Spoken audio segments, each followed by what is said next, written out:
Il était une fois deux amis très unis, inséparables, ah oui vraiment. Lire des livres c'est du bonheur. Frisette et Fafouine vont raconter de belles histoires. Avec passion c'est du bonbon, allez venez les écouter. Ouvre ton cœur, laisse-toi bercer. Avec Frisette et Fafouine, la coquine dans un petit monde doux.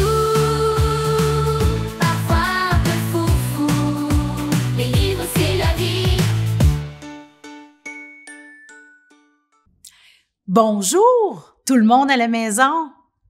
Comment allez-vous? Toi, comment vas-tu, Fafouine? Tu es prête pour une nouvelle aventure? Une histoire ce matin qui parle d'oiseaux. Milan et Madeline fabriquent une cabane d'oiseaux. C'était un après-midi de printemps et le jardin de Milan et Madeline était rempli de chants d'oiseaux.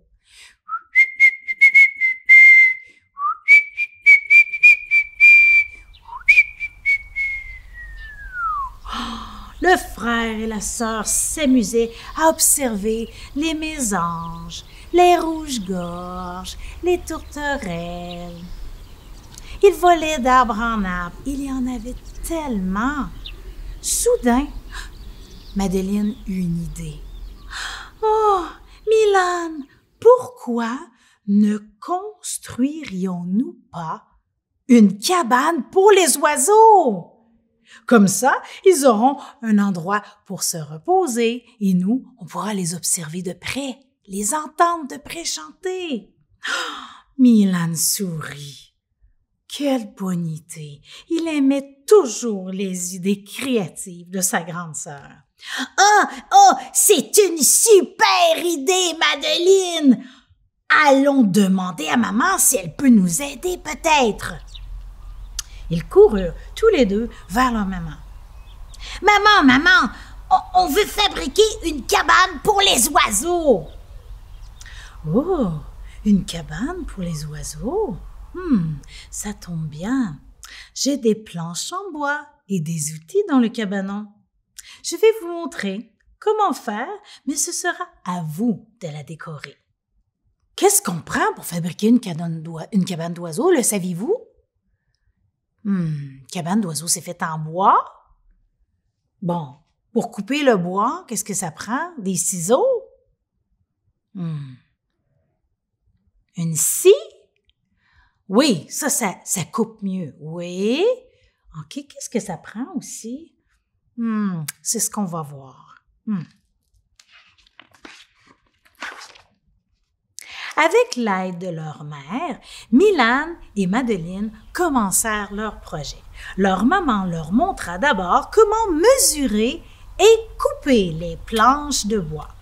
Milan tenait le ruban mesuré très sérieusement, tandis que Madeline regardait les bouts de bois se transformer peu à peu en pièces pour la cabane que maman dessinait avec un crayon de plomb, avec une règle, puis elle les sciait. Ah oui, ça va beaucoup mieux. Hey, tu as entendu, Fafouine? Quand on veut vraiment bien faire les choses, quand on veut bien mesurer, que toutes les formes aient la même mesure, la même grandeur, on utilise une règle ou un ruban à mesurer. J'en ai un ici, regarde. Un ruban à mesurer. Un ruban, parce que c'est tourné à l'intérieur, et on l'étire comme ça. On peut mesurer ce qu'on veut. Regarde, je pourrais te mesurer. Fafouine, toi, tu mesures, il y a des petites lignes avec des chiffres.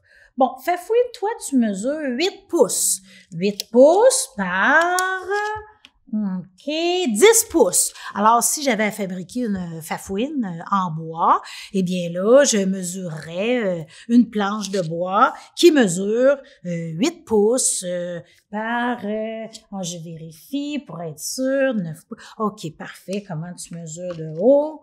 Alors, c'est pratique, un ruban à mesurer. On peut mesurer la grandeur de quelqu'un. Hein? Savoir comment tu as grandi à la maison. Tu peux te mesurer. C'est le fun, n'est-ce pas? Toujours pratique. Alors, maman Lapine a mesuré, tracé, scié.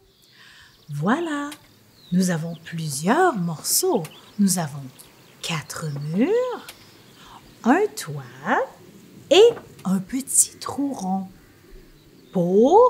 Sais-tu pourquoi ils ont fait un trou rond? Pour faire quoi, le trou? Pour laisser entrer les oiseaux, bien sûr. Oh, et maintenant on peut la peindre, cette maison? Non, pas tout de suite, Milan. Il vaut mieux assembler les morceaux avant. Assembler. Comment on fait pour assembler, coller? OK, c'est ce qu'on va découvrir.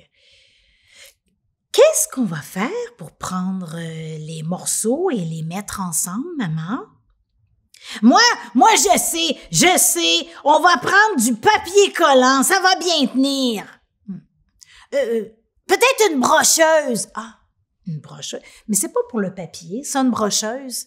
Hein? Quand on veut coller des morceaux de papier, c'est du papier collant. Une brocheuse, des gros cartons, du papier, mais des bouts de bois, je pense pas. Non, je pense vraiment pas. Pour assembler des pièces de bois ensemble, on peut utiliser une colle, mais une colle spéciale. On l'appelle une colle à bois. Ou on pourrait utiliser des clous. Ah oui, des clous, oui, ça tient bien. La maman prit alors une boîte de clous pour fixer les pièces ensemble. Elle demanda aux enfants de l'aider en les tenant fermement pendant qu'elle faisait entrer les clous à l'aide d'un... Le sais-tu, Fafouine? À l'aide d'un quoi? Des clous, comment on fait pour rentrer ça dans le bois? Un marteau! Bam, bam, bam, bam! Oh, ça fait du bruit, il faut être prudent avec un marteau. Les murs ont été cloués. Et là, est-ce qu'on peut peindre la maison? Non, pas encore. Il faut ensuite poncer les bords pour qu'ils soient bien lisses à l'aide du papier sablé. Poncer.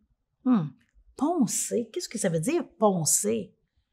Elle prit une feuille de papier sablé et commença à poncer les bords. Ah, les bords des planches pour qu'ils deviennent tout doux. Madeleine en fit de même sur tous les coins de la jolie maisonnette. Ouf, c'est fatigant, mais c'est nécessaire. Sinon, les oiseaux risquent d'accrocher leurs belles plumes. C'est vrai que le bois, quand on le coupe, là, ça devient tout piquant, tout rugueux. Il faut poncer. Regarde, Fafouine, j'ai ici du papier sablé. Regarde, c'est rude. C'est rude, hein? Oh, c'est vraiment rude. C'est mieux pour le bois, hein? T'aimes pas ça, hein? Non. C'est mieux quand je te flatte, hein? Alors, ils ont utilisé du papier sablé pour poncer les coins de la cabane. Et là, est-ce qu'on peut peinturer la maison? Oui, les enfants, je vous apporte de la peinture qui résistera à la pluie. Ah, c'est vrai, ça, quand il pleut, hein, la peinture pourrait s'en aller. Madeleine et Milan s'occupèrent de choisir les couleurs. Ils adoraient les couleurs vives et décidèrent que la cabane devait être peinte en jaune, les murs et le toit orange. Ah, comme ça, les oiseaux la verront de loin si elle est colorée. Oh, Milan, il ne reste qu'un fond de peinture orange. Qu'allons-nous faire? Bon, qu'est-ce qu'on fait, les amis? Quand, là, il manque de peinture, des fois, on peut faire des mélanges de peinture. Regardez, là, eux autres, là, ils ont besoin de jaune et de orange. OK. Mais là, ils ont juste du jaune. Alors, ils ont juste du jaune. Qu'est-ce qu'on peut faire? Jaune et bleu, est-ce que ça fait orange? Non. OK. Qu'est-ce que ça va prendre comme autre couleur pour faire du orange? Le sais-tu, toi? Du rouge! Alors, jaune et rouge, ça fait orange. Quelle bonne idée! À faire régler, alors ils mélangèrent le jaune et le rouge afin d'obtenir une bonne quantité de peinture orange. Après avoir enfilé un tablier, les enfants s'installèrent sur une grande nappe dans la pelouse pour peindre la cabane. Mylane prit soin de peindre les murs en jaune, tandis que Madeleine, concentrée, peignait le toit orange. Elle ajouta même des petites fleurs bleues tout autour du trou d'entrée. « C'est magnifique! Oh, tu crois que les oiseaux vont aimer? J'en suis sûre! Ils vont adorer, c'est la plus jolie cabane du jardin! Oh, mais il nous manque quelque chose pour que les oiseaux s'approchent. Qu'est-ce qui manque encore? Qu'est-ce qui manque? Oui, Fafouine! Des graines pour attirer les oiseaux. Des graines de tournesol, des graines de millet, des graines de maïs. Oui, c'est ça que ça prend pour attirer les oiseaux. Ma grand-mère prenait du beurre d'arachide et mettait des petites graines dedans. Beurre d'arachide? Des sortes de graines, ça. Il y a des arachides dedans. Le beurre, ça devait être délicieux. Quand la peinture fut sèche, Mylane ajouta des petits fruits dans la maisonnette. Leur maman les aida à accrocher la cabane dans un grand arbre près de la maison. Mylane et Madeleine restèrent un moment à regarder leur œuvre suspendue entre les branches. Maintenant, il faut attendre les oiseaux. Oui, peut-être qu'ils dormiront après avoir mangé la collation qu'on leur aurait laissée. Les jours suivants, Mylane et Madeleine observèrent souvent la cabane, impatients de voir si des oiseaux allaient venir. Un matin, alors qu'ils jouaient dans le jardin, ils entendirent un petit piaillement près de l'arbre. Mylane, regarde! Un couple de merles venait d'entrer dans la cabane avec des petites brindilles dans leur bec. Ils allaient construire leur nid. Mylane sourit, heureux de voir leur cabane si utile. Madeleine aussi était aux anges. Et c'est ainsi que Mylane et Madeleine offrirent un nouveau refuge aux oiseaux du jardin. As-tu déjà été fière de toi? La fierté, c'est d'être capable d'accomplir quelque chose qui était difficile, quelque chose qu'on avait de la difficulté à faire, à dire, et qu'on a réussi. Moi, je suis fière de toi, Fafouine. Tu sais pourquoi? Parce que toi et moi, là, on réussit toujours à raconter des belles histoires aux enfants à la maison. Je te dis au revoir. À la prochaine histoire. Bye! Il était